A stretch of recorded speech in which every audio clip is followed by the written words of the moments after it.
After Dark is a member of the MiceChat Podcast Network. MicePod.com. Now, the podcast that's nearly the same as all the others. Warning, this show contains childish adult content and is intended for immature and mature audiences. Listener discretion is advised. The views spoken are ours and ours alone, not those of any other brother. If you're easily offended, we strongly suggest finding another podcast. Everybody neat and pretty, then on with the show. Please stand clear of the doors. Por favor, manténganse alejado de las puertas. Let's put on the show. Growing older is mandatory. Growing up is optional. Dis After Dark, the podcast that's nearly the same as all the others.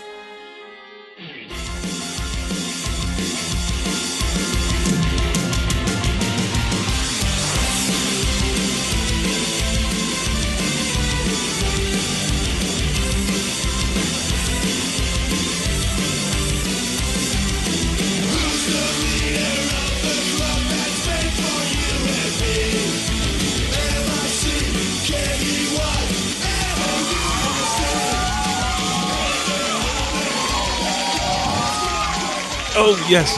Hey there, hi there, ho there. And welcome, dear listener, to the Mouse's Head. I'm Paul. I'm the other Paul. Yeah.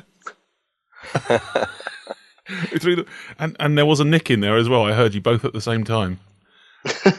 Sod's Law. Yes, I'm Nick. Yeah, welcome to, well, I don't know, is it episode 40?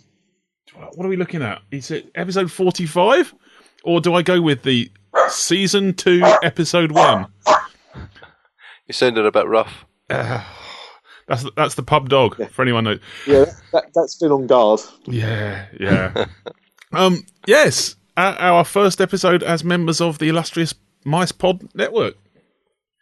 Excellent. Some Some new listeners, hopefully. Oh, I hope so. So we'll have to, we'll get round to them. Welcome new listeners and welcome old listeners. Hopefully you'll stay with us through thick and thin and everything. Gentlemen, what are we drinking? Well, I'm just going for it's just what I had left in the fridge. Unfortunately, nothing special. Another Bud Light with lime. So just a refreshing drink on a nice, almost autumn night. Oh, indeed, Mr. D. And for me, I'm feeling a little bit fruity. I got a bottle of Bulmer's Bold Black Cherry Cider. Cheers. Well, I figured I would introduce some new listeners we might get to the theory that we have like some sort of Disney-related drink, but thanks for letting the side down. I heard Snow White used to drink Bulmer's. I think that's the connection. Oh, a little bit of the old poisoned apple. Can't be. Well, I've actually gone for a nice bottle of Old Thumper. That's the closest to a Disney connection I could get. It's my Bambi thing. Okay, so Definite connection. Yeah, Old Thumper. The picture on the front of it is of a boar, not a cuddly little rabbit, but it will do, and it's lovely and dark. Close enough, I suppose. Yeah. Oh dear, I've overpoured that. I need a flake for that, I think. Yes, listeners, that's our theory. Welcome to the Mouse's Head. It's our little bar away from the madding crowd. Where contrary, I've started drinking already, haven't I? Contrary to other opinions, we actually do enjoy a beer. We do. Or a cider. Yeah. Other beverages are available. Yeah, they are. I thought I'd get in there. Line. Yeah, I know. I thought I'd get in there before you. But I mean, we normally try and for new listeners, we do normally try and tie it in with a Disney theme. But as Paul's quite rightly pointed out, we have. I've let it slide down a little bit on our first show, but I'd like to say let's set a standard. I'm kind of letting the side down, but hopefully, as you go on our new home here, that we'll get a bit better with the Disney themes again, like we used to. Yeah, we'll get back to it. Now, anyway, should anyone want to get in touch with us, they can do that using our own methods as well as MiceChat. So, how do they do that, chaps? Well, they can visit our website at www.DisAfterDark.com, or they can email us at podcast@DisAfterDark.com. And you can find us on Twitter at DisAfterDark, all one word, or Facebook at facebook.com/DisAfterDark. Instagram, Pinterest, Vine, anywhere else we put ourselves out and about. We're there. You'll find us, as well as on the MiceChat forums now. We will eventually join when I get time. I know, Nick, you're there, aren't you? Yeah, I'm already. So, Nick, say hello. Yeah, Nick is representing. That was me being down with the Ude. I've joined, but I've been a lurker so far. Yeah, I'm shy. So, yeah. Anyway, I thought it's normally at this point in the podcast that we go straight into our own individual take on what news is out and about. But I thought, we're 45 episodes into a full podcast now. Is it about time we introduced ourselves again to some new listeners we might have? Yeah, why not? Yeah. Oh, I'm Paul. Is that enough? Who wants to start with that? What with I'm Paul? I think you're best starting off with that one. Well, I could probably compete with him on that. Yeah, that is true. That is true. Tell you what, shall I set the scene? All right. Go on then. Yeah, I'm Paul. I'm one of the hosts here at DisAfterDark, and for some reason I'm waving at you through my microphone. And I have no idea why. We're not going to put video podcasting down because that just wouldn't be fair on you, dear listener. I wouldn't be doing the podcast if I wasn't a Disney fan. So far in my career, I've made it to the Orlando parks, California, Hong Kong, and Universal out in Singapore, and many other theme parks up and down the United Kingdom, which don't really compete. And I'm a big fan of Disney movies, but I don't collect Vinylmations. That's kind of me. I'm a father to two young girls, so I bring the growing family aspect to the podcast, as well as beer. I think that's me. Does anyone else? I can't think of any other details to give. No one really wants to know what I do for a living, do they? And if they did, I'll just lie. I'll say something. I'm like a secret agent or close protection or something. We're pretty sure you are. That could just be a double bluff. No, we try and follow you on Facebook, and you check in on some pretty unusual places. That is true. Yeah, I've got a few more to come as well, but there we go. Should we give him a break from the polls? Nick, introduce yourself. Okay, well, I'm Nick, also known as Soap Dish, for reasons I'm not going to be going into, but nothing too rude. I've just turned 30 and just become father to a lovely little girl called Alice, who is a few months old and resembles the character Dopey.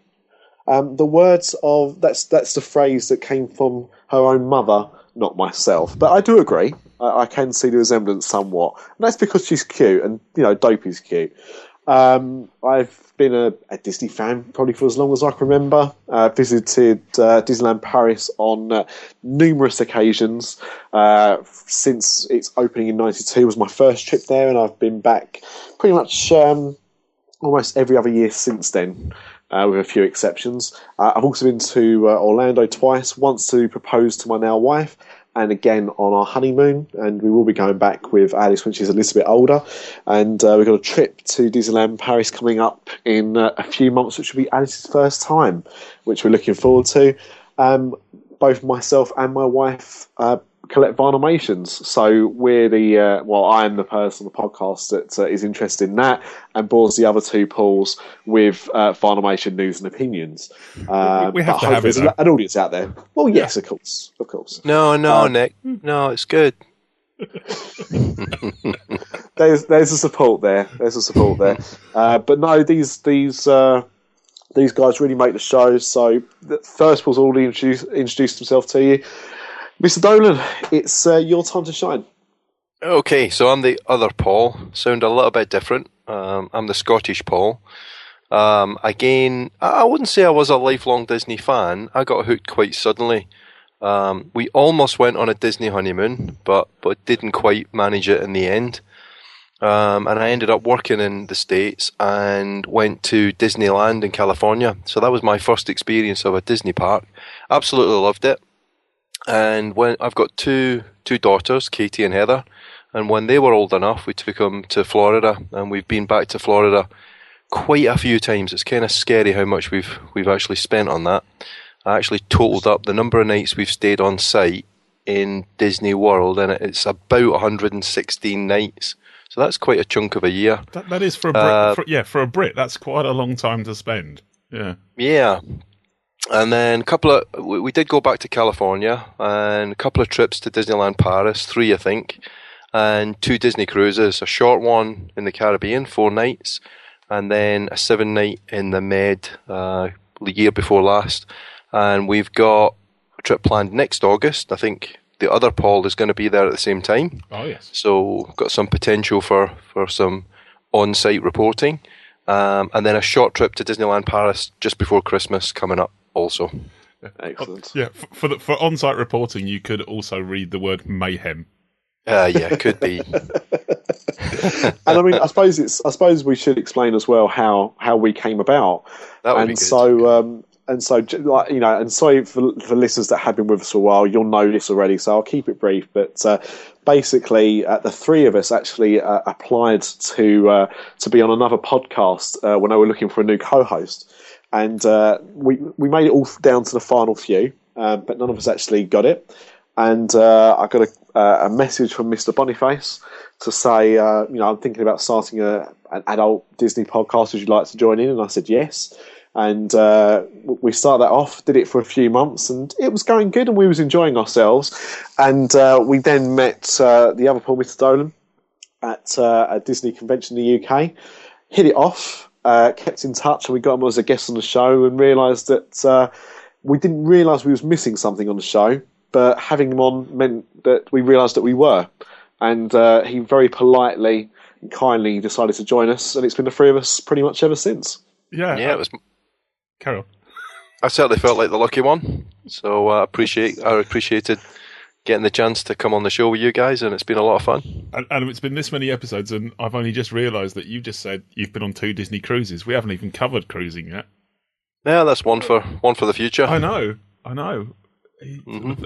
The things you learn when introducing yourself to a new audience. Not even to us. No. Well, that's the formalities and pleasantries out of the way. Normally, at this point, we go straight into a little article about Disney news. And I usually ask, have you got any? But I've got one, so at least I'm going to have one if we start. Here we go. A view of the news with DisAfterDark. Dun, dun, dun. That always ends so abruptly, and I keep saying, show off the show, I'll get round to sorting it out. It's a nice jingle. It's a nice jingle. Yeah. It's, at least people know what they're going to get with it, eh? Well, I've got a massive piece of Disney news. This is enormous. I don't know how many other podcasts have covered this, but as news goes, this is head and shoulders above the rest. Disney are testing a new bus route between Downtown Disney and Animal Kingdom.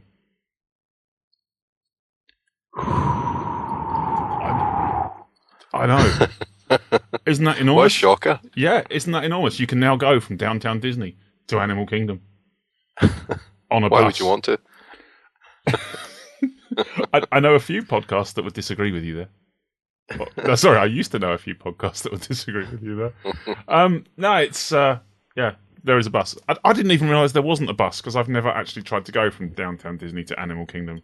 I always just assumed there was a bus if I wanted one.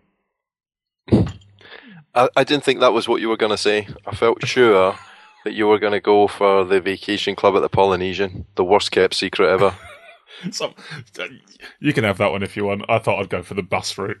Yeah. So, again, as I'm sure every other podcast has reported, one of the worst kept secrets at Walt Disney World, Disney has now confirmed that the vacation club villas are going to come to the Polynesian. Is there a hotel that they're not having vacation club villas at the moment? Not many. I mean, the Hollywood Tower Hotel so far is the only one that's not got a vacation club, I think. Don't give them ideas. Yeah, DVC rooms at the All-Star Sports and Music. Would they be the cheapest ones? And obviously, cheap is relative here. It is. Yeah, we're not talking Holiday Inn prices. I tell you what, if they did open the Vacation Club at Hollywood Tower Hotel, I think that would sell pretty good. I'd be interested in that. Yeah. Although I'd use the stairs. I still want to know how much it costs because I refuse to go to one of their hour-long talks that they offer when they want you to sign up for the DVC. But I'm always interested to find out exactly how much it does cost. Well, we did look into it when we first got hooked on Disney. So this was quite a few years ago, maybe 10 years ago. We did look into it. We didn't do the hour-long talk during our holiday for the same reason as you, Nick. We actually made inquiries from the UK, and they sent us some fantastic information. In fact, the book on the Vacation Club is like a souvenir book. Did you get the blue one? Yeah, it's a kind of purpley blue embossed cover. It's great. It's gorgeous. It's a real coffee table book, isn't it? Yeah, absolutely fantastic. And so we really looked into it heavily, but I don't know, we just couldn't make it work for us because it wasn't really so much buying the points, it was the annual maintenance fee. So that actually, when you figure that in and then you think about some of the deals that you can get from the UK, it just wasn't, that attractive. At best, it was a kind of break-even proposition. So we've never, although we like the idea of it, we've never actually jumped in. Yeah, I'm also more of a heretic for some of the Disney fans that I do actually like going elsewhere as well. So I realise you can spend your points with, Adventures by Disney or other travel companies, but it kind of seems, it's nice to go back, and I do thoroughly enjoy going back every few years. But I don't know how long I would last doing the same thing year after year. Yeah, well, that's how we tried to make it work. We tried to buy enough points so that we could go every other year. Yeah, it's the bank one year, borrow from another year, and have one every 3 or something. But it's like that's heavyweight mathematics. That's like degree level doctorate in mathematics required to just. Yeah, it was a spreadsheet. Yeah, to have yourself a vacation. I'm a spreadsheet kind of a guy. So it was definitely an exercise in Excel. Some sort of Einstein-like blackboard with chalk marks and facts and figures all over it. No, sorry, I can't. E equals MC squared. I understand that bit, but I can't figure out how my points work. So yeah, we ended up just whatever. But our friend and fellow podcaster, Mr. Goodger, has just bought into the DVC at the Animal Kingdom Lodge. Fair enough. Each their own. Mm-hmm. Yeah. Well, he's obviously getting paid far too much for doing his show then. And the last thing I know is Adam's a teacher. So obviously he had to get his points during the 6 weeks that he can get during the summer. Yeah. That must be expensive. Because you wouldn't want to go out. You wouldn't want a teacher going out of term, would you? No. That would start a whole raft of arguments. He'd need a note from his mum. Yeah. That's a good point. How to get into trouble. I know. Never mind. Yeah. Well, I saw something very interesting. It is news. It's not. Don't suppose it's really current news. It was more an article that I read that I found very interesting. They were talking about the fact that Disney's obviously been buying up a lot of properties recently. So obviously, 2006-07 they bought Pixar. Recently bought Lucasfilm out for Star Wars, and also Marvel in 2009-10.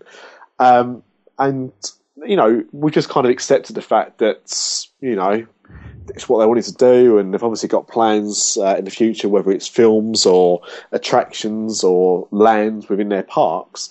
But somebody pointed out the reason why this might be the case is in 2018, Mickey Mouse becomes a public domain character. Does he? Oh, yeah. Right. Okay. Now this obviously goes back to long made laws that basically where I think it's around 100 years. Once a character's been around for that amount of time, whether it's a book, a song, a film, anything like that, it can be released into the public domain. Now, the big problem with this, it looks like there's no way that Disney will actually be able to counter this. And I think they're coming to realise that that's, what's going to happen. Yeah, I mean, there's some UK law. I seem to remember, don't you? This is as factual as this podcast never ever gets. So, rumour, a friend of a friend once said that is it something like 50 years or work stays within copyright within 50 years of the death of its author. Something like that, yeah. Yeah, because they've had to change things, and because the Beatles were coming up to lose some rights to some of their songs a few years back, and they basically kind of campaigned against it and managed to get it turned over, so the copyright did remain with them. And then sold all their work to Michael Jackson. Yeah, but what's that between friends? But yeah, so I mean, that is something that can happen.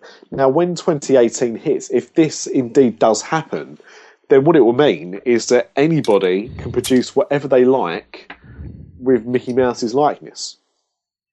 And Disney can't do a damn thing about it. Yeah. And it's quite interesting because, the thing is, we've recently had the new Mickey Mouse shorts that have come out. But when was the last time there was a major direct-to-video film starring Mickey Mouse? Yeah, true. Yeah. He's still like the main thing at the theme parks. But outside of that, you go into a Disney shop, how much Mickey Mouse merchandise is there compared to, I don't know, document stuffings or the latest animated feature or even Marvel superheroes now? Yeah. Compare that to the Mickey Mouse space, there's almost none. Yeah. I suppose the worrying thing there is, if you look outside of the parks, if you look at just, kids, T-shirts, lunchboxes, whatever, there's still a lot of Mickey Mouse stuff merchandised. So if they lose that as a revenue stream, I would imagine that's going to be pretty significant. But at the same time, we can remember is that's exactly why, or not exactly why, but that's probably why they've done what they've done. Because now their revenue streams will be Marvel superheroes, will be Star Wars, will be Pixar, all things that you still get lots and lots of merchandise of, and is extremely popular. To be honest, if you took a kid into a shop and said, right, there's a Mickey Mouse T-shirt or a Marvel superheroes T-shirt and a Star Wars T-shirt, which one are they going to go for? They're probably not going to go for Mickey Mouse, because unless they're watching Mickey Mouse's Clubhouse, they're probably not aware of the character anymore. Yeah, the average boy will pick up a Thor/Avengers T-shirt. Absolutely. And I couldn't tell you what a girl will pick up. It's usually Princess. Unless, of course, it's my daughter, in which case she does pick up Star Wars kit. well trained. Yes, rock on. Actually, a little story. We've just bought Alice a Christmas present, which is a My Little Pony from Build-A-Bear Workshop that was kind of like a really punky looking thing. So when it comes to putting the sound chip inside it, we actually, instead of putting in the My Little Pony theme tune, we put in the theme tune to Star Wars. They looked at us like we was crazy, but we was like, no, that's definitely the sound we want. Yeah, so there's a touch of irreverence and irrelevance going on there. Yes, absolutely. Excellent. But I mean, the thing is, I do think that Mickey Mouse is still going to stay a popular character inside the parks. He is the bridging gap between adults and children, as far as I'm concerned. Yeah. Because he's always been the mascot for us that now that we're adults and our parents before. Whether that's because they went to theme parks or just saw the shows when they were kids themselves.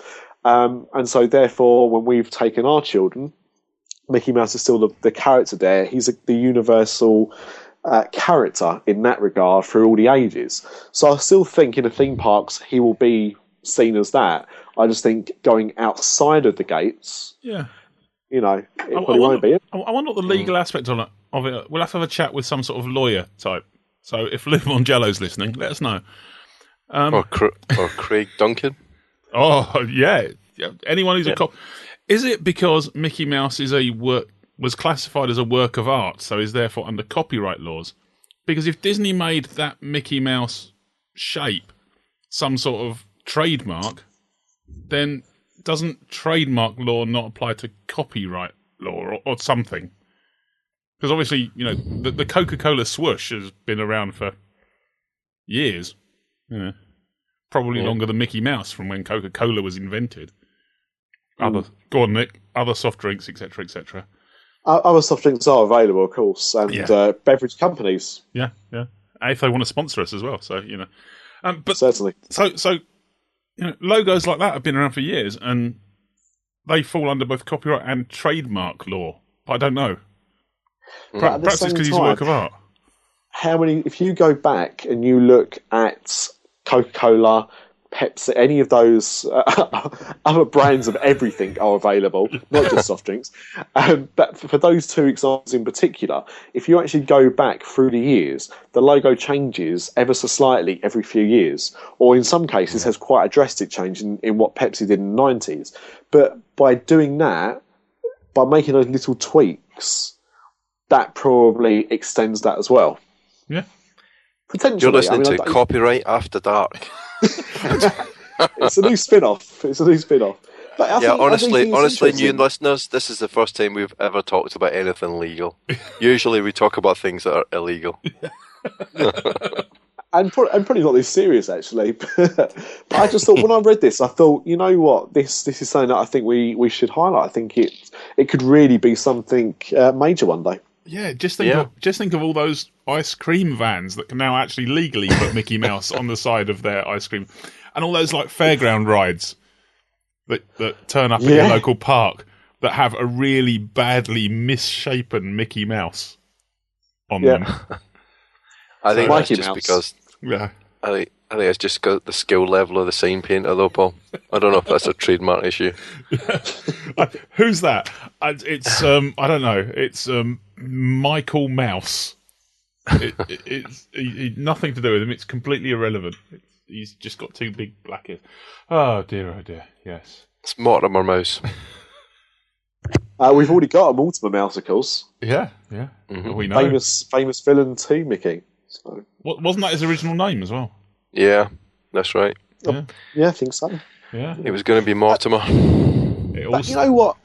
At the same time, thinking about this some more, maybe it's time to tie Mickey and just bring back Oswald. Oh. Mm-hmm. Because, I mean, let's think about it. Mickey was only created because Walt Disney himself lost the rights to Oswald. Mm. So what's the situation with Oswald then? Oswald is sitting older than Mickey. Yeah, Oswald is sitting in some. It's like Dr. Evil in some lair somewhere, going, yeah. My plan to uncopyright Mickey Mouse is working. Yeah. Because that's how Oswald the Lucky Rabbit laughs. Apparently. Look, if you've played the Epic Mickey games, you know that's not the case. All right. But is he a hero? That's an interesting one. Because I don't want to plant conspiracy theories, but I reckon the Epic Mickey were written by Oswald's henchmen to make himself look good.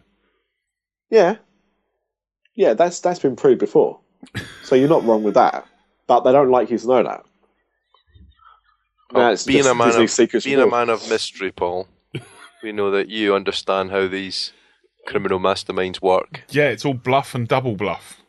Yeah, I think he is one of Oswald's henchmen. That would explain a lot, actually. Because everywhere he goes, there's a Disney theme park located nearby. it all ties in. It does. Yeah, Oswald's a funny one because it was obviously owned by Universal, and then they sold that trademark back to the Walt Disney Company about 10 years or so ago. Mm. So I don't know if the change in ownership changes that. Yeah. I don't know, that's interesting. But I just thought if they do lose the rights to Mickey and they've still got the license for that they own Oswald outright and that's still kind of copyright free, why not do a little switcheroo? Yeah. Bring him back. That would really, for the average Mickey, the average Disney fan, that would really confuse people, wouldn't it? Not really, they look quite similar. They've got slightly different ears. That's about it. Does that mean though that if the copyright is up or the trademark or whatever it is, Does that mean that Universal can have Mickey Mouse in their parks? Oh my God, that's opened up a floodgate. Yeah. Just imagine what they would do to Mickey. Oh dear. In a Universal park, it'd be ugly. I'll tell you The what would be wizarding world of Oswald the Lucky Rabbit. I'll tell you what would be ugly, and that would be the not the lawsuit, but the contract negotiations when the Marvel license comes up for renewal. Mm-hmm. If they did something like that, I can only imagine how many tens of millions of dollars they'd be asking for each attraction in that area. Oh, That's true. I can just see the guys from Six Flags standing on the sideline going, fight, fight, fight, fight. It's a bit like sort of character chess, isn't it? Oh, anyone got any more news anyway? No, that's me done. Yeah, there's a load of stuff on FastPass Plus and RFID. There's a whole new raft of resorts going to get RFID. And did you see the merchandise for the bands that you get? I've seen a lot of I've seen a lot of Facebook posts of look what turned up, and there's boxes with 3 or 4 or 5 coloured wristband things in them. Mm-hmm. Oh, but it's the fact you can actually. I think what Paul's referring to is the fact that you can actually add little. I don't know if they're rubber or plastic, but little characters to add to the wristbands to decorate them. That's right. A bit like they used to do with Crocs. So you can add things exactly to what slide I thought over when I saw them. those. The best thing, the best thing about adding things to your my magic, whatever it is, are they My Magic bands? My Magic Band. Yeah. The best thing about adding those as opposed to Crocs is you can at least wear them and not look a complete idiot. I had to carefully choose my words then. I was getting ready for a big long beep there. I was about to use, I don't know, a short word for Richard or something. The thing with those though, I mean, they're okay round the wrist, but you've got to be careful wearing them in this country because obviously they do look a little bit Aspo band like. And for our American listeners, when you've been very naughty in the UK and they say we're not going to put you in jail, but we are going to kind of make you go under house arrest, you get these really ugly bands that are normally put around your ankles, but they do look rather similar to My Magic Band. So, yeah, they got something similar in the US, I think. If Transformers is anything to be believed. Because that was a documentary. Yeah, it was. Yeah. poor Chicago. It never looked the same again. Yeah. Are they shipping them to the UK? Yes. Are they? Yeah. My friends that went. There was actually a villains event that happened last weekend in Disney World, and they went out for that. And I can talk about that in a minute if you want. Just before I really get into taking the mickey out of that, do you want to specify that it was villains, as in a Disney villains event, not an event where I don't know John Gotti and other mafia dons could turn up and wander around Disneyland? I cannot confirm nor deny. Actual villains weekend, yes. Branko Mladic from Serbia. Yep. Jimmy Hoffa spotted in Walt Disney World. The Craze were taking a ride on the Haunted Mansion. Yes, it was Disney villains, of course, and not villains in the real world. Ronnie Biggs tried to stop the train. Sidetracked. Carry on. Sorry. Someone has to. It will jazz up the train ride, that's for sure. So they actually got their bands about, I think it was 2 or 3 weeks before they flew out. But sure enough, they got a nice big box sent all the way to Basildon with these bands in. So they are sending them out to and they weren't the only people in the UK I saw got them as well. So they're definitely sending them out, which must be quite expensive, really. You'd have thought they'd just let you pick them up when you get there. Yeah. Was it the same shipping? Like, as in, you used to just get even when you turned up and were staying in an on-site hotel, your tickets were your room keys and park tickets and everything on the one Prox card. That's right, yeah. So as far as I'm aware, it's the exact same thing. They never ship them to home. They always ship them to wherever. So I guess if you're staying off-site, but No, they were staying on site. well, that doesn't make sense. They've never shipped tickets to home, have they? Well, they never have when I've got them. It's always pick up when you register at the hotel. You know what I think it is, and I could be wrong, and I'm sure one of our listeners can correct us before the next show. But I think if you actually book your trip via the Walt Disney Company, you do get certain things sent out to you before your trip. Now, normally, most of us will book with a travel agent or with an airline with some kind of package deal. So even if you're staying on Disney property, you won't get all the kind of bells and whistles that you get if you book directly. I know somebody that books just a normal holiday with Walt Disney Company via the Disney website, and sure enough, got a nice big box with all manner of different leaflets and information about their trip and how to book dining and all this kind of stuff. Well, I've never seen one of those before, and I've put it purely down to the fact that they book that way rather than booking it via an agency. Yeah, we've normally booked direct through Disney, and you get like a big pack with park maps and different things in it. Yeah. So yeah, I think you might be right, Nick. I think maybe if you book direct through Disney, they'll send that stuff out. Yeah. Yeah. Awesome. Maybe just to get you excited. I think so. I don't know, but if they're sending stuff already, then I suppose it does make sense in a way why they're sending the bands out. But at the same time, like you say, they've never sent out hotel keys before, so bit strange. But there you go. Yeah. Cool. Lots of fun there. But so I'll just briefly mention and get it out of the way, so not spoil you for too long. But yes, there was a Disney Villains event.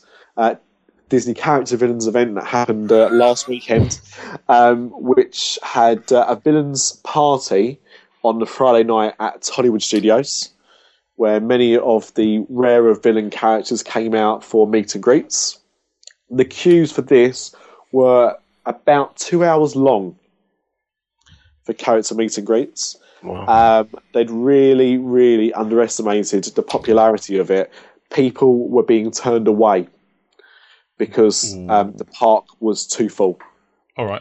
But that was the villains, though. They were just saying, get lost.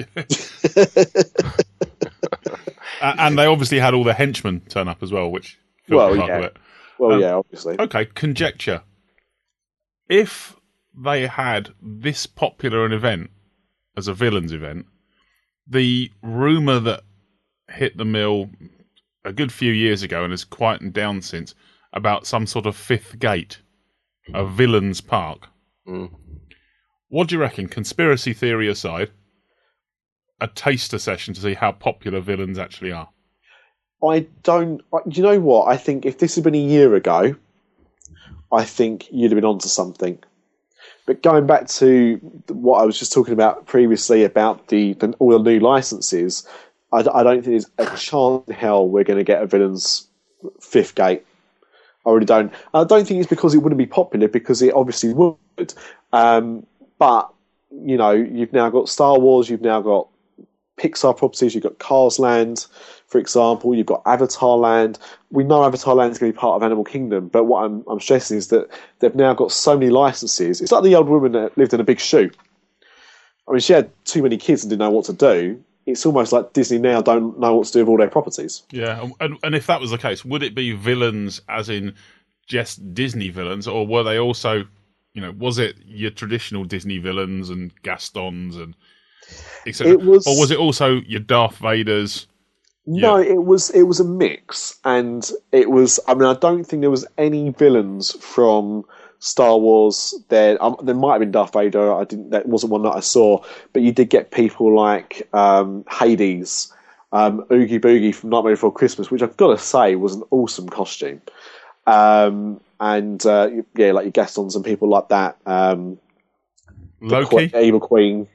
No, of course you're not going to get Loki. Although I think there's a Thor. I believe there's a Thor meet and greet that's happening in Disneyland in time for the new Thor film. So that's not to say it won't happen, but it definitely won't yet. And the other thing as well, you've got to remember there's going to be no Marvel characters on the East Coast of America, while Universal still have Marvel rights. But that's why you can see it in California. But you can have it on a Thursday. Fancy getting hammered? Oh. It's even worse than my pun. But yeah, so I mean, you can see that in California. That's probably why they're looking to do one, but like over there because they can get away with it. But I'd like to see it, but I just don't think I don't think it would happen, unfortunately. I think it's that time of year, and it's Halloween. They bring them up for Halloween, and they are popular. Everybody likes a bad boy. And I think that you get the people that love collecting all the photos and signatures of these villains. So they're in their element when that happens. There's definitely a market for them. But yeah, I just think it was not miscommunication by Disney, but I think it was a mistake to just do one night where you could do this. It was a limited time magic thing, and I think it kind of, like some of their other limited time magic things, it's just backfired a little bit. Fair enough.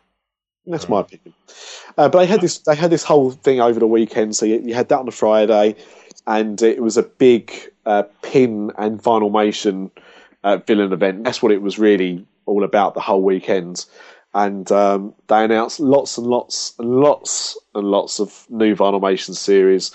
And I'll tell you what, I'll post them on the website to save these guys having to listen to me rattle off about 12 new series of Vinylmations or something. I will stick them on there, but I will say there are things coming out like the Jungle Book, Aladdin Juniors, some more parks, some more Star Wars, and some more Toy Story. So that's a few of the things I announced. Not being a massive collector of either of those two things. Yeah. Is there anyone out there that you know that is both a pin collector and a Vinylmation collector? Yeah, absolutely. Because I would have thought the two. It's like pin collectors being angry that Vinylmation collectors have now sort of stepped in and have started taking some of the turf in the stores. Well, we are. It's there's a whole sort of West Side Story thing going on. Yeah, I think so. There should be. Jets versus Sharks, Blood versus Crips. Well, I mean, I fancy the pin guys. I fancy us because at least we've got a sharp point on ours. Do you know what I mean? That's correct. You can come at me with your Vinylmation, Nick. I call some sort of Disney jihad against anybody. You'd have to melt it and form it into a pointy shape to cause any damage. That's true. No, I hasten to add there that actually, although I stand in the corner of the Vinylmation fans there, because if you think about it, the pins are quite a close quarter weapon, but I have evidence that Vinylmations are a ballistic weapon because they'll make holes in fences. If you get circular saws stuck in them, yeah, that's a good point. I'm really scared now. You obviously didn't see his video from his audition. I did. We harked back earlier to the Disney Brit Idol, and as part of my audition, I said, "Vote for me, or the Vinylmation gets it," and no one voted for me. So I posted a video on YouTube of me using a circular desk saw to saw a Vinylmation in half. Unfortunately, what actually happened is the tooth on the saw snagged on the Vinylmation as it sawed it in half. I was in my garden. It caught the Vinylmation, shot it out sideways, and cleared most of my garden and punched a hole through my fence. So the Vinylmation had its ultimate revenge. It narrowly missed my greenhouse, which could have been an expensive mistake. Well, you know they say about people in glass houses shouldn't throw Vinylmations. Shouldn't fire Vinylmations from machinery. From circular saws. So the next time I have to threaten any kind of Vinylmation, it will be blow lamp. But to be honest, I think that is the exact reason why Vinylmation took off. Because they saw how well pin trading and pin buying was doing. So when they come up with this, well, here's another product that we can launch. They did it the exact same way. You can trade Vinylmations openly in the parks. You can't do it with cast members like you would be able to with pins, although I have done that on occasion as well. But you can do it in a lot of shops. Yeah. Yeah. Think of it like a stereotypical, what we'd refer to as a stereotypical French person, which obviously doesn't exist, with a round of garlic around the neck replace that with Vinylmations. It's not actually what happened, but that's a better image than what they actually were doing. So actually there's a lot of crossover between the pin collectors and the Vinylmation collectors. I could only barely afford to do one of those, let alone both. So God, worship the. Sorry, I've got all Monty Python. The People's Fun of Vinylmation and the Popular People's Pin Trading Front. Yeah, there's your two groups. Fantastic. Oh dear. Well, I think that's quite enough news to bore our listeners with. Yes. Hopefully they enjoyed our banter, but you never can tell. Hopefully. Although the Vinylmation guys probably switched off when you talked about cutting them in half with a buzzsaw. They didn't switch off. They all formed a jihad against me. Yeah. That was another little trick you learned from a Bond arch villain, I think. Yeah. The buzzsaw. Yeah. Mr. Bond. No, Mr. Vinylmation, I expect you to die. in pieces. And of course, you can contact the show on Twitter and Facebook. Have a go at me, Paul, about cutting Vinylmations in half. I'm not going to stop you. That's entirely your choice. Only one Vinylmation was hurt on the making of this show. And to be fair, I did replace it. Yep.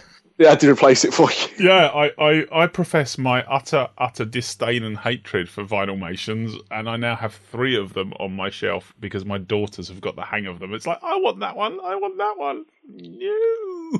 That old excuse. Yes. Although that explains why I've got a Duffy Bear as well.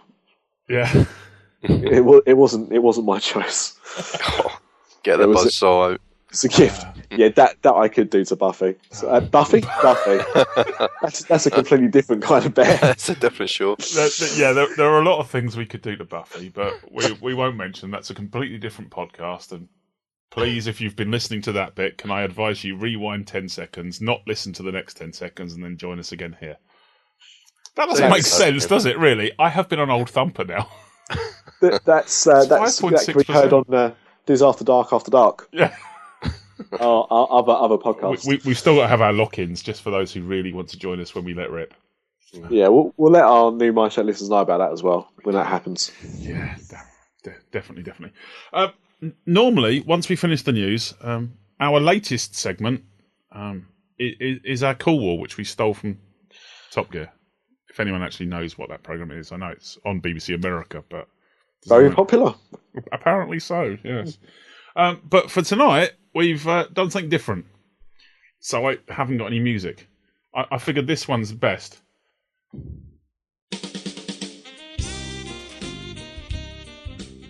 Because there's a few people that might recognise the music, but everyone else will go, I don't know what they're listening to. Some weird saxophone jazz. I believe as well that's not what they used in the American remake of that show. I would imagine possibly not, but there we go. Yeah. So, okay. So what I want to ask you is, we've already introduced ourselves, but in terms of attractions and restaurants, what are your favourites? Very good. What are we looking at? A park each? Are we looking at just one from any of the parks and only one? I would just pick, if you can pick a favourite, or even maybe a top 3. I haven't specified. Okay. I can do that. Yeah. Okay. Do I start? You may as well. Go for it. You may as well. The music's run out. Good. That's always a good time to start. So I think my top 3, in no particular order, would be Pirates of the Caribbean at Disneyland Paris. Uh-huh. Now, I've been on both. I've only been on the American version of Pirates of the Caribbean after the film. After they added the new bits for the film. After which film? Because they've gone from Davy Jones to Blackbeard. I'm afraid I still refer to him as Lovejoy. I don't care what they call him. He's still Lovejoy to me, damn it. Yeah. But yeah, I think it's still the last Pirates on Stranger Tides. I think it's the last one. So it's still got a theme into that, but. It's cool, but I think there's just something very special about the original Pirates of the Caribbean. without those. I don't think, some people really think it was ruined with the inclusion of Johnny Depp and that. I don't think it was that bad, but at the same time, I just prefer the original version of that. I would then say Rock and Roller Coaster, which for somebody who's not really a fan of those kind of rides, I absolutely love Rock and Roller Coaster. Yep. Funny enough, again, both the Paris version and the Disney World version are different. I think I slightly prefer the Disney World version because I like the theming that you're travelling around LA.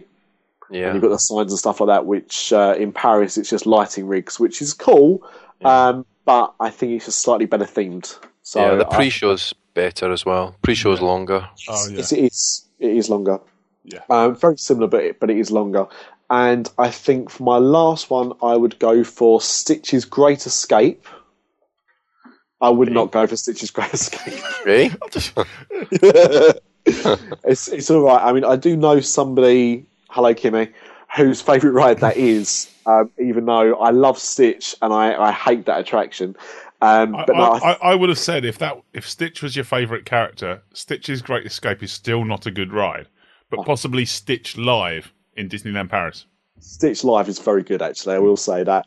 But you know what? I'm really tired. It's going to have to be a show, and I'm tied between 3 shows. Okay, maybe you can help me make a decision on this. So, Philomagic in Disney World. Okay. Cinemagique in Disneyland Paris, and Muppet Vision 3D. Oh. Sorry, I'm going to fall on Joshua Gillespie's side here. Muppet Vision 3D. Yeah. In that case, there is no other choice. Then in that case, I'm going to go Cinemagic. Purely because... Yeah, all right then. And it just shows you how we dovetail together, because I would have gone Filler Magic. I'll only go for that purely because it's very clever. It's the one show that I've always seen every time I've gone back to Disneyland Paris. And I've seen it probably about 10 times now, but it still makes you smile. I think it's very, very clever. And also, unfortunately, a lot of our American listeners probably won't know that much about it. If you can find a YouTube video of it, and I'm sure there must be some out there, do get a chance to see it. It's a great 9-minute or 10-minute show. Very well done, very clever, highly recommended. But those other 2 shows... And it's got Martin Short in it. It has got Martin Short. Who hasn't been heard of in Disney parks since the Monster Sound show. Yes. Yeah, he's still in Canada. Yeah? Yeah. Mm-hmm. Yeah, he's in the Canadian film, All Canada. Oh, yeah. Right. Yeah. Yeah, that's true, actually. Yeah. So that's my top 3 attractions anyway. Excellent. Good choices. Thank you. Should we do attractions first and then come back to restaurants? Yeah. All right. Sure. Mr. D, where would you spend your time? Oh, it's a tough one, isn't it? So, like Nick, I would start in Hollywood Studios. We love the Rock and Roller Coaster, but we really love Tower of Terror. Yeah. Just think it's a fantastically themed attraction. From the look of the building, the reception as you walk in, the pre-show, the Twilight, bringing in the Twilight Zone theme. Great. So love Tower of Terror. That would be one of them. Mm-hmm. Sticking with the spooky theme, and it is getting close to Halloween. Well, according to Disney, Halloween started a couple of weeks ago. To the Magic Kingdom then, and really like the Haunted Mansion. It's a classic attraction. Just love it, and they keep adding stuff to it, so it's getting better and better with the interactive queue and the upgrade a couple of years ago. So really love that. And then I think I would go for Illuminations for my third one. Wow. I love Phantasmic, love Wishes, but there is something special about Illuminations, and especially just before it starts when the lights go down and you got thousands of people there. It's a great atmosphere. So that would be my 3. Tough to pick 3, but there we go. Have you seen Dreams yet? No, looking forward to that. It'll be done for Christmas for you as well. Yeah, I mean I've purposely avoided watching any YouTube videos or anything like that, but obviously they've got a commercial running on TV, and you see little bits of it there, and it looks fantastic. Yeah, don't get me started on that. I feel a rant coming up if I really, really wanted one. Maybe later. Again, I keep promising a later one. I will do, because Dreams is free. All right, top 3. I'm going to go number 3, and I've changed my mind now because Paul's just reminded me, and for some bizarre reason it had dropped out of my mind. But number 3, I'm going to go Illuminations again. Wow. Just the sitting round on a balmy summer's evening, waiting for the lights to go down. The lights come on, and then that voice comes on telling you, many people are sat around a fire telling stories, etc., etc. And that very first drum beat before the first firework goes off. Yep. Which sounds like the end of EastEnders. Which means nothing to our American listeners. Apparently they tried to show it once, but they just couldn't understand a word the East Londoners were saying. Oh, God. Is that right, Nick? I couldn't possibly comment. So yes, that's true. So yeah, Illuminations number 3. Number 2, Tower of Terror in Florida. Yeah, Tower of Terrors around the world that I've tried are all themed pretty much similar, but for some reason the one in Florida is the one that always psychosomatically pops into my brain. We'll talk about that. I want to go back to that in a second. Mm-hmm. And then number 1, Mystic Manor in Hong Kong. Wow, good choice. It is astonishing the effects they have done with that, and if Ratatouille is half as good as Mystic Manor is, then yes, I will be going back there to Disneyland Paris, but not just for Ratatouille, because you don't obviously pay all that money to go apart for one ride. Do you know what is quite shocking? Not one of us mentioned Toy Story Mania. Mm. And I really enjoy it. Yeah, I love it. But there's so many that I could add in. Oh yes, it's a great ride. I just get a complete headache from wearing 3D glasses. So fair enough. Yeah, it makes sense. My eyesight appears to be 20/20, but the moment I put on 3D glasses, that's it. It's like an ice cream headache just hits me. It's 40/40. Yeah, so something along those lines. So. What I just wanted to say about Tower of Terror, and it's interesting what you said about them being quite similar. I was reading an article the other day about the Tower of Terror at Tokyo. It is a completely different story, yeah. Yeah, but it's actually like you go on a tour before you actually get into a lift. All right. As well, like the pre-show is about 15 or 20 minutes long, apparently. Oh. It's like a really big thing, and. Also, on that note, because you're obviously such a big fan of Tower of Terror in Florida, I might finally have some Funimation you'd be interested in. Oh yeah. Oh. Because I've actually got they've done a few Tower of Terror themed ones already. There's one of the dial on the lift that's going round. There's a couple of bellhops. Yeah. That I've got one of them, and the second bellhop that's coming out we thought was going to be another blind box park series thing, but it's actually part of a Tower of Terror set, which is the family in the lift. So you know that scene right at the beginning when you go in the lift and it opens up? Yeah. That family and the bellhop have been turned into Vinylmations. And it comes in a box that you can't see into. And the reason for that is there's, I think it's 1,500 of these being made, and 10% of them, so about 150 of these sets, are actually going to be the ghostly versions of them when the lightning strikes. Right. Whilst the others are going to be normal. Yeah, I can see the point of having the blind box limited editions and that lot, but it's really irritating because when I was out in Paris, for our holiday before the last episode, they had the Star Wars series out, and I am, I'm of the age where I am a Star Wars fan. Yep. Episodes 4, 5, and 6 mainly. Of course. But it was like, you've got some that are, the cellophane-fronted boxes. What's that? It's an X-Wing pilot, and it's a Princess Leia, and there was another one. Oh, okay. So I have to buy a blind box one if I just want Boba Fett. but the risk of me getting Chewbacca, Han Solo, whatever, is 1 in 12. Yep. Or, well, probably 1 in 9, because the other 3 are clear fronted boxes. Mathematically speaking. So, but I just want Boba Fett. But that's where there's 2 elements there. Either what they like you to do is to buy trays. Yeah. So you get 2 complete sets, or you get 1 complete set and the chaser, and then another set, or trading. Mm-hmm. Yeah. But I mean, the thing is, so technically, I've got to buy one and then find someone who's got 2 Boba Fetts. Unless you strike lucky and get Boba Fett. Yeah. Buy 2 Boba Fetts, get 1 free. That's however many euros. However many euros deficit. And knowing my luck with these kind of collecting things, I would build up the European Vinylmation mountain for distribution to third world countries before Jar Jar Binks mountain. Of course, you could do the other thing, and that is just buy Boba Fett on eBay by himself. I was trying the other method that we haven't mentioned yet, which is the appealing to our listeners. If anyone has a Boba Fett we don't want, I'll pay you for it.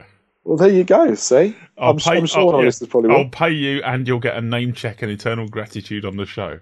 Very good, very good. I don't think anybody's going to be sending you a Vinylmation poll after this episode. I promise. I promise, cross my heart and on my daughter's life, I will not saw Boba Fett in half. Or I won't even throw him into the pit of Sarlacc. Ah, Mr. That's Fett. very kind of you. I spilled some beer. Just to prove that he's drinking beer. Yeah, that was kind of visual, but yeah, fair enough. Okay, so favourite restaurants then? Okay, well, I would go... Or places to eat that may be table service or counter service. Yeah, that's granted. I would go... I was thinking at first of saying a Next Diner in Disneyland Paris. For those that have never been there, it's a bit like going to somewhere like American Graffiti. Right. You know, people on roller skates, burgers, shakes, fries, the whole shebang. 50s themed, really cool. Go there probably every time I go there. But technically, it's only in a Disney Village, so it's a little bit of a cop out. So instead, I've changed that to Casey's Corner, which is a place I think it was the first place I ever ate on Disney property in Paris. And whoa!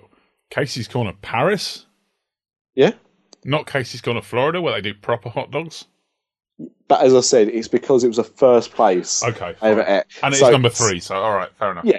I mean, so don't get me wrong, it's not because I think it is that great. It's more because of the emotional attachment that I have with that particular one.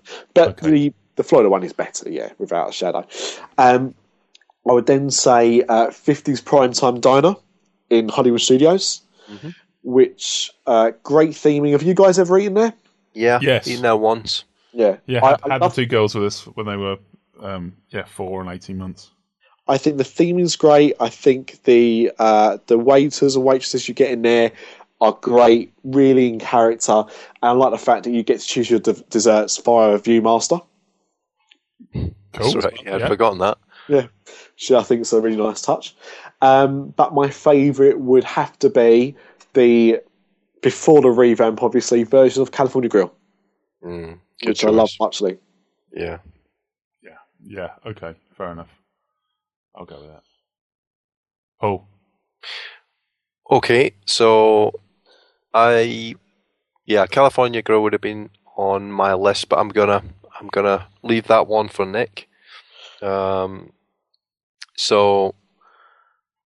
Mastermind, I guess, would be in Florida, and this is one I like. It's not in a park, but just like it as a fun place to eat, and it's got some great desserts, and that's Beaches and Cream at the Beach Club. Don't know if you guys have been there, but nope, fantastic ice cream desserts. The cheese steak sandwich is amazing. It's not fine dining. It's just a good fun diner place to go. From a theming point of view, though, similar to Nick, but I'd go for the other one of that bookend pair, which would be the Sci-Fi Drive-In Diner. Now, the food always gets hammered in there, and the food isn't fantastic, but the theming is just great. It's a fantastic idea. I liked it when we first went there because they've got the big movie screen with all the little trailers of like 1950s sci-fi movies, really B-type movies. The cheesecake that ate New York.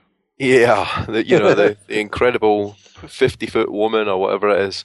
But when we first went there, the wait staff would actually play along. They had a bit of shtick that went along with the movie, and unfortunately, the last couple of times we've been there, they didn't do that. And then you would also, at the end of it, for the kids, they would get like a glow-in-the-dark frisbee that looked like a flying saucer. We've still got one of those actually. So Excellent. it's a great restaurant. It's a shame that they don't just jack the food up a little bit and make the food a little bit better. But just from a fun point of view, I like that. And then the last of my three then would be Teppanyaki at Epcot. Yes.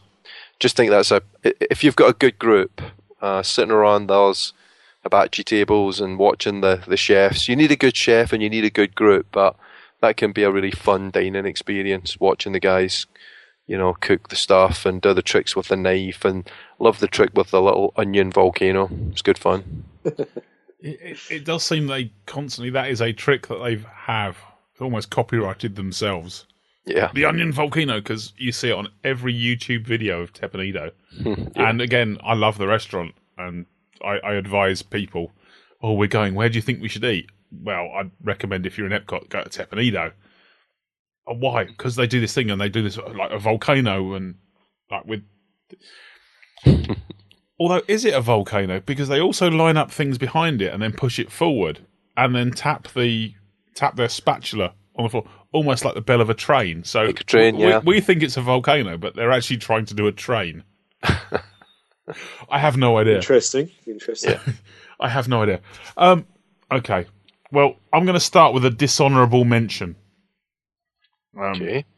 I first went to Disneyland Paris when it was Euro Disney many years ago, and we ate in a restaurant called the Blue Lagoon, which is at the start of the Pirates of the Caribbean ride. So the first entrance, you drop down and then start going through the bayou, and it actually goes past the tables of the restaurant. And the first time we went there was myself, my fiance, who is now my wife, and a couple of friends of ours, and we had a really nice meal, sitting on the side watching the ride go past. And it was stunning. Really good food, really good atmosphere. And ever since we've been back there, it has gone slowly downhill. Up until... And we keep doing this thing. Well, I keep saying we've booked a table because it's got to come up at some point. Perhaps they'll come back to what they used to be. And it always brings back memories of the first time I went on holiday with my fiance. Mm. And recently we went back there, possibly almost 10, 15 years after we first went back there. And I'm sorry, Blue Lagoon, but Disney, your food is appalling. Your waiter service is appalling. And the atmosphere is non-existent and annoying. The Blue Lagoon itself, avoid it. I'm sorry, I've learnt my lesson now. I am never. This is almost like one of your rants, Nick, but I have learnt my lesson now. I am not going to fall for. Perhaps we'll go back. Perhaps they'll pick their act together. No, I have told my wife if I ever tell her I have booked a table in the Blue Lagoon again, she can stab me with whatever implement she has to hand. Ouch. It is terrible. So I'm advising our listeners, if you ever go to Disneyland Paris, book anywhere except the Blue Lagoon. Vote with your feet. It is absolutely rubbish in there now. Yeah, that's it. So that's my so that's your number 3 restaurant then. That's my dishonourable mention. Number 3, however, Disneyland Paris got its act together because there is a restaurant on Main Street called Waltz. And it is beautiful. The food is simply stunning. The wait staff know what they're doing. And yeah, Disneyland Paris exonerated themselves. I was almost on a I'm never coming back here vibe until they pulled this one together. So I thank you, Waltz, for saving me from never having to go back to Disneyland Paris. So that's number 3. Especially if, as you get a table, ask for one near the window and book it near parade time. Because if you've already seen the parade and you don't want to stand on the pavement with lots of other French people. Shit, I've been drinking. I'm going to have to beep that one out, aren't I? Start that one again. So rewind 20 seconds. Yeah, rewind 20 seconds, ignore that bit. And so ask for a window seat and you can see the parade and you look out over Main Street and it is I possibly may put it as number 1 if it was in Florida, but it's in France, so it comes down to number 3. By default, surely. Okay, number 2. I'm going to go with the Brown Derby. Again, beautiful food, really attentive waiter service, and even though I happen to be in this... If it was in London, I would have been thrown out for not wearing a jacket type restaurant. And I was in there with a 4-year-old, an 18-month-old, and my wife. And they were making merry hell and throwing all manner of food and tomato ketchup everywhere. But eventually I got control of my wife and told her not to. So, but it's brilliant. You know, it's Disney. They expect children in there, but they still cater for that quality of food, and brilliant. Although then you get if you book the package where you get Phantasmic entry, that seems a little bit underwhelming because it's like, here you get entry and guaranteed seating on this kind of side area where you can't see anything. Not anymore. Is it central now? Yeah, front and centre apparently. Good stuff. That's fine. Thank you, Disney, for listening to your fans. I apologise for that last comment then, and take a sip of my beer. Number 1. Oh, what do I put as number 1? Fulton's Crab House. What? Yeah, I've eaten at the California Grill, and it is spectacular, and it's nice to sit there and stop halfway through your meal, go outside, watch some fireworks, come back inside, eat your meal. Hope it isn't cold. Fulton's Crab House, completely underrated. It seems to be, it's that boat on the side of downtown Disney that everyone walks past. Whenever you look in the forums, it's like, I went to downtown Disney. Where did you go? I went to Rainforest Cafe. I went to Planet Hollywood. No, go to Fulton's. Again, the food is superb. Really good quality stuff. And it's so underrated there. Everyone goes to the chain restaurants. Don't. Although I'm now going to stand corrected because Fulton's is part of a chain. It's just a slightly smaller chain than Planet Hollywood and Rainforest Cafe and T-Rex or whatever else is there. So that's where and again, that was where we were on our honeymoon. Me and the wife, which is obvious, being a honeymoon.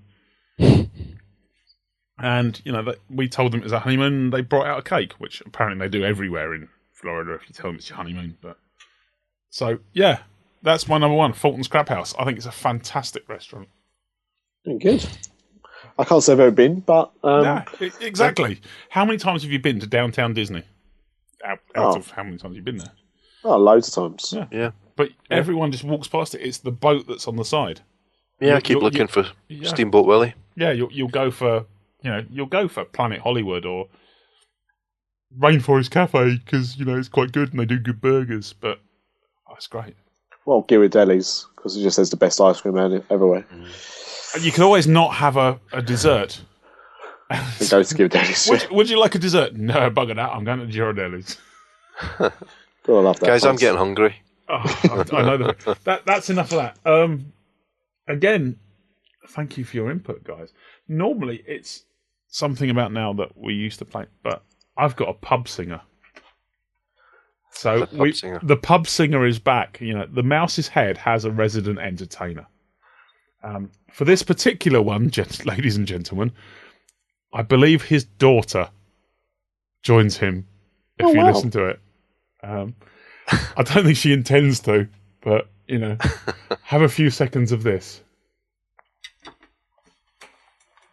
You gotta pay me. You gotta pay me.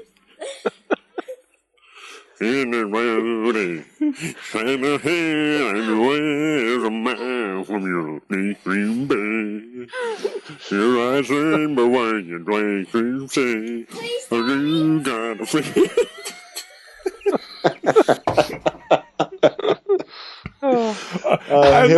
And thank you, pub singer. He'll be here all week trying the steak. My God. Try the grey stuff. That's fantastic. He's something else. I thought he was going to ease our new listeners in slowly. No. But yeah. Nah. So that's the kind of stuff you come to expect from our shows. It's a traditional British pub singer. Yeah. You'll find that in the Rose and Crown at Epcot. Yeah. England, home of people with really nice teeth and amazing singing abilities. That's us. We can only apologise for One Direction. If you apologise for Miley Cyrus and Justin Bieber. To be fair, he's Canadian. Yeah. So, they're both, and, they're both giving us some rubbish. We didn't want Madonna. You could have kept her in Canada. Celine Dion, we didn't want her either. But, hey-ho. Yeah. Thanks for that. I have before now apologised for Oasis as well, but I've had some Americans tell me that they were quite good, apparently. Yeah, there's much worse. Mm-hmm. I wouldn't say that they're brilliant, but, much worse. That's it. We're almost running out of time. Yeah, and I think, this is a way of introducing ourselves to new listeners and also reminding our old listeners what we're about. I mean, the show format is pretty much the same as it is on a normal week, but it's just the three of us. We just wanted to make sure for the first show with MiceChat that you got a feeling of us, really. As we're the kind of hosts, and we wanted you to kind of get to know us, and hopefully we've entertained you for an hour and a bit, and you want to listen to some more. We do usually have a guest, but we felt the first show we shouldn't. It should just be us. But rest assured, even if you don't like us that much so far, stick with us because we'll have a guest on next time, and the show will be better. Yeah, we grow on you. Yeah, and that as well. Like athlete's foot. Gentlemen, thank you for your time. If anyone, we've said it once, but just in case they don't want to rewind and start all over again, how do they get in contact with us? Well, they can, of course, visit our website at www.DisAfterDark.com or email us at podcast@DisAfterDark.com. And find us on Twitter at DisAfterDark or on Facebook at facebook.com/DisAfterDark. I occasionally post stuff on YouTube under the moniker DisAfterDark Podcast. We're on Vine, Instagram, Pinterest. We've also got, if anyone out there is interested that hasn't, for new listeners especially, that wants to do it, we have a soccer league, a fantasy soccer league, of course, in our country, football. And it's been going for a while. We've got currently 30 people that have joined in. And I've actually got our top three here. Please, I knew we'd promised to do something and completely forgotten about it. And I'll give their team names as well because this gives you a kind of an idea of the quality of listeners that we have. Very good names. So Andy Cooper is currently top of. No, they're clean. It's fine. Andy Cooper is currently top of our league, and his team is called Melbourne Supremacy. Whoa. See what he's done there, see? Oh, yeah. Taking the Bourne supremacy and the Australian town of Melbourne and together. Another one, our second place person. Does that mean we've actually got an Australian listener? I think we've got a couple. Yeah. We've definitely got at least one. Colonial. Maybe Andy's as well, yeah. Secondly, we have a female doing very well this part of the season. That was said so sexistly. Yeah, so surprised. You don't normally get women playing fantasy football, and there's no reason why they couldn't. and she's doing very well for herself, so why not? Emily Rawling, her team name is Brit Disfan. Ooh. And third place, we've got Neil Cothrop. I hope that's pronounced correctly. If not, I do apologise, Neil. And his team name is Going to Lose, as in the French town of Toulouse. Very clever. So all very pun based. And so in that league, that's the top three. Number 21 is Nick Branch with a team called Viva La Soap Dish, which is me. So in our own league, I'm 21st. Well, so, at least we can't be accused of cheating and bias then. Exactly. I'm a Brighton Hove Albion fan. I know nothing about football. And I'm West Ham, so almost the same. But guys, thank you for Celtic. And see, they're not even in the Premier League. No. But thank you for playing so far. If anyone wants to join, just send us an email, a message on Twitter or Facebook. We'll give you the code for you to join, and you can. It's free to join. It's just a bit of fun. I believe there is a Disney prize for the winner at the end of the season.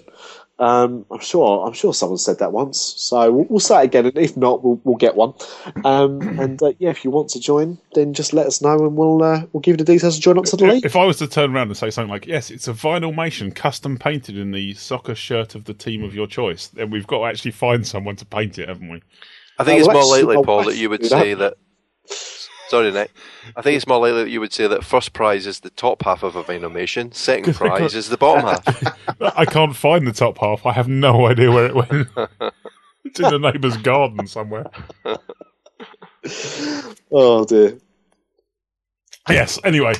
Okay, well, thank you very much, dear listener, for joining us for this hour and a bit. I'm off to my home head.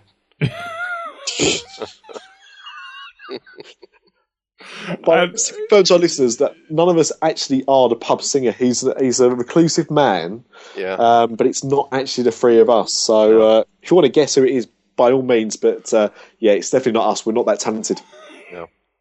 No, but thank you for his recordings. Whoever snuck those ones in.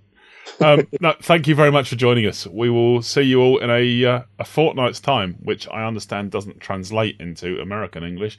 So we will see you all in 2 weeks' time, because we do a 2-weekly kind of podcast thing. Thanks, guys. Thanks, guys. See you later. Cheers. See you, everybody. Bye. Growing older is mandatory. Growing up is optional. Dis After Dark, the podcast that's nearly the same as all the others.